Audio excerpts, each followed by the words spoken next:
सरकार में इस्तीफों की झड़ी लगने जा रही है। एक से एक बड़े नेताओं का इस्तीफा होने जा रहा है। जनजेड को साधने के लिए प्रधानमंत्री नरेंद्र मोदी अपने नेताओं की कुर्बानी देने के लिए तैयार हो गए। दोस्तों, खबर बहुत बड़ी है।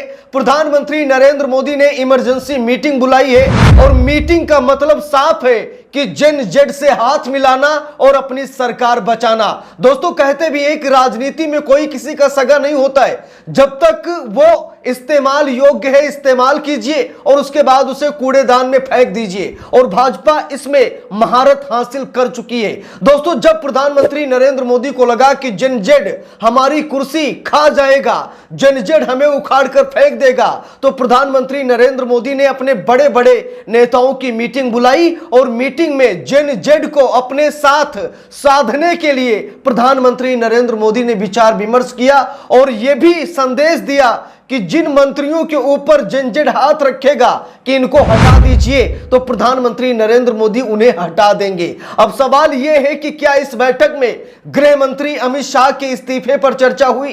क्या गृह मंत्री अमित शाह का इस्तीफा ले लिया जाएगा? क्योंकि जनजेड ने अमित शाह का इस्तीफा मांग रखा है। दोस्तों, प्रधानमंत्री नरेंद्र मोदी को पता है कि जिस तरीके से जनजेड ने 15 साल की बांग्लादेश की सरकार को सिर्फ 15 मिनट में उखाड़ फेंका, श्रीलंका के तानाशाह को देश से भागना पड़ा इस्तीफा देकर, और नेपाल में जो कुछ भी हुआ हमें बताने की जरूरत नहीं है। दोस्तों, नेपाल, श्रीलंका, बांग्लादेश जैसे हालात भारत में ना पैदा हो, इसके लिए प्रधानमंत्री नरेंद्र मोदी ने जनजेड से हाथ मिलाने का प्रस्ताव रखा है और शायद अपनी कुर्सी बचाने के लिए नरेंद्र मोदी ऐसा कर सकते हैं। और दोस्तों, आज जनजेड ने नरेंद्र मोदी का जो ओहदा था उसे खत्म कर दिया। अगर आज चुनाव हो जाए, गौर फरमाइएगा, अगर आज चुनाव हो जाए तो मोदी चुनाव हार जाएंगे।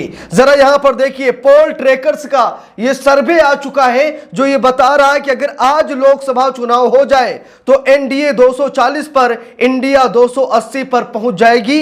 यानी कि 4% ज्यादा मार्जिन इंडिया गठबंधन को मिल रहा है। अगर आज चुनाव हो जाए तो नरेंद्र मोदी चुनाव हार जाएंगे, एनडीए चुनाव हार जाएगा और इंडिया गठबंधन की सरकार बन जाएगी। दोस्तों, बात यह है कि भारत का अगला प्रधानमंत्री कौन? नरेंद्र मोदी ज्यादा दिन तक सत्ता में नहीं रह पाएंगे, इसीलिए यह खबर अब ट्रेंड करने लगी है कि भारत का अगला प्रधानमंत्री कौन। देश की आम आवाम अब अपने अगले प्रधानमंत्री के बारे में सोच रही है। तो अगला प्रधानमंत्री कौन होना चाहिए?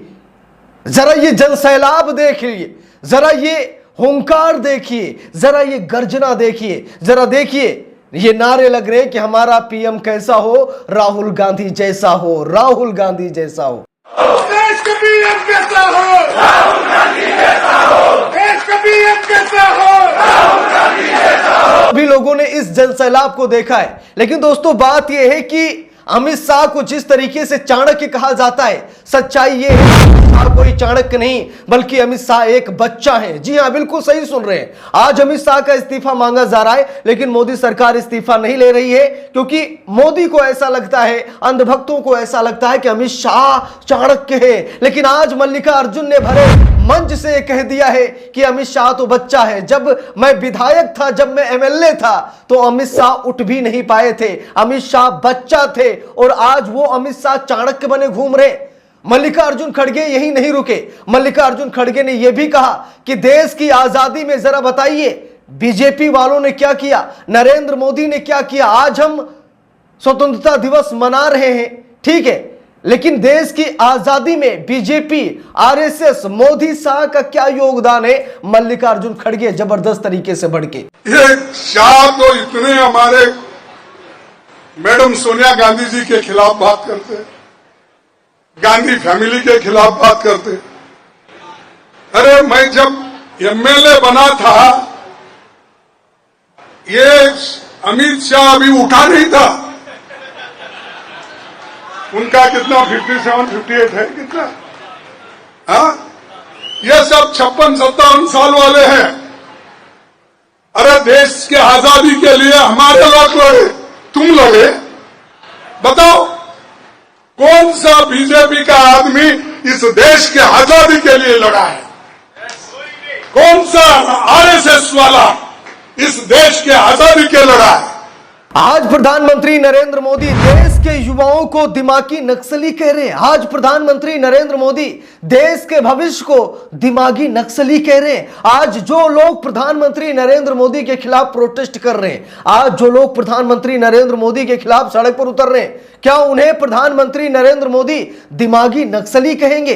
दोस्तों, हम सभी लोगों को मालूम है कि लाल किले की प्राचीर से प्रधानमंत्री नरेंद्र मोदी ने देश के युवाओं को, प्रदर्शन कर रहे छात्रों को दिमागी नक्सली कहा, जो खुद लाल किले पर खड़े होकर हमारी मातृभाषा हिंदी नहीं बोल पा रहे हैं। गौर फरमाइएगा, जो लाल किले की प्राचीर पर खड़े होकर हमारे देश की मातृभाषा हिंदी नहीं बोल पा रहे हैं, वो देश के युवाओं को दिमागी नक्सली कह रहे हैं। जरा देखिए, प्रधानमंत्री नरेंद्र मोदी लाल किले की प्राचीर से हिंदी नहीं बोल पा रहे हैं। जरा वीडियो देखिए। का कारोबार था, आज वो कारोबार bio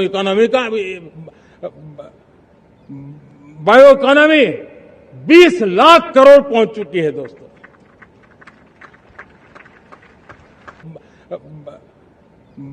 bio economy 20 lakh crore पहुंच चुकी है दोस्तों। मोदी सरकार और एनडीए का आलम यह हो गया है दोस्तों कि अब देश इनको नकार चुका है। हकीकत क्या है, आज मैं आप सभी लोगों को दिखाने जा रहा हूं। पोल ट्रैकर का सर्वे सामने आ चुका है। इस सर्वे को जरा ध्यान से देखिए। यह सर्वे भाजपा की दशा और दिशा दोनों तय करेगा। देखना चाहेंगे? चलिए मैं आपको दिखाता हूं।